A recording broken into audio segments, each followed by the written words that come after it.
જઈએ એવા માતાજીને લઈ લીધી ફિનાઇલ. રામ રામ ને સીતારામ ડાયરા ને આપણે જવાનું તો આજ માતાજીએ.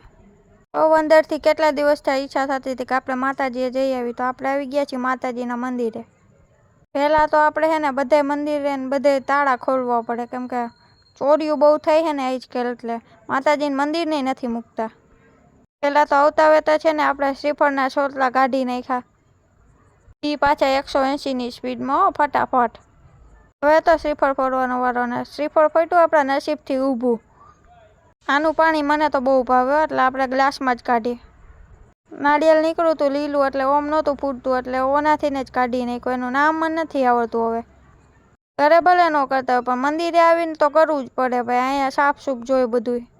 અંદર આવીને માતાજીને શૈષા ધરીને પછી અગરબત્તી કરી નાખી અને માતાજીની પૂજા કરી નાખી થોડીક વાર. પછી બીજા દિવસે સવારે જવાનું તો આપણે કાલે વર્ષે.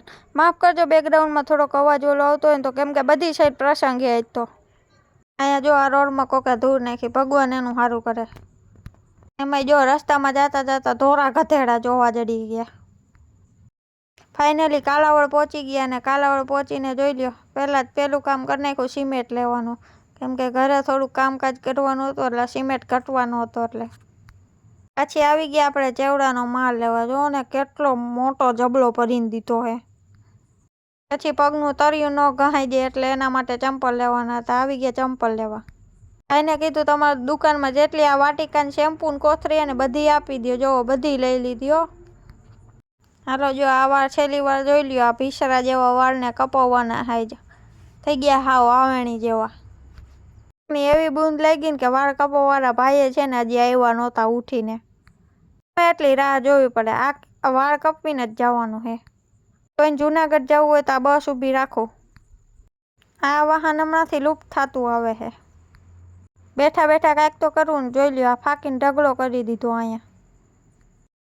ફાઇનલી વાળ કાપવાળા ભાઈની એન્ટ્રી થઈ જ ગઈ. ભાઈને કહું જલ્દી કાપો એટલે જલ્દી ઘર ભેતા થાય તડકાના. પણ એ ભાઈ તો હજી અગરબત્તી ને બધું કરશે એટલે વાર લગાડશે. ફાઇનલી ભીસરા જેવા વાળ કપાઈ ગયા ને જોઈ લ્યો કેવા લાગે છે. કોમેન્ટ કરી દેજો જરાક. ફાઇનલી હવે જવા દે ઘર સાઈડ. આપણે તડકો ફૂલ હતો ને ભૂખ એવી લાગી હતી. સારું હાલો આજ માટે આટલું જ. Bye bye.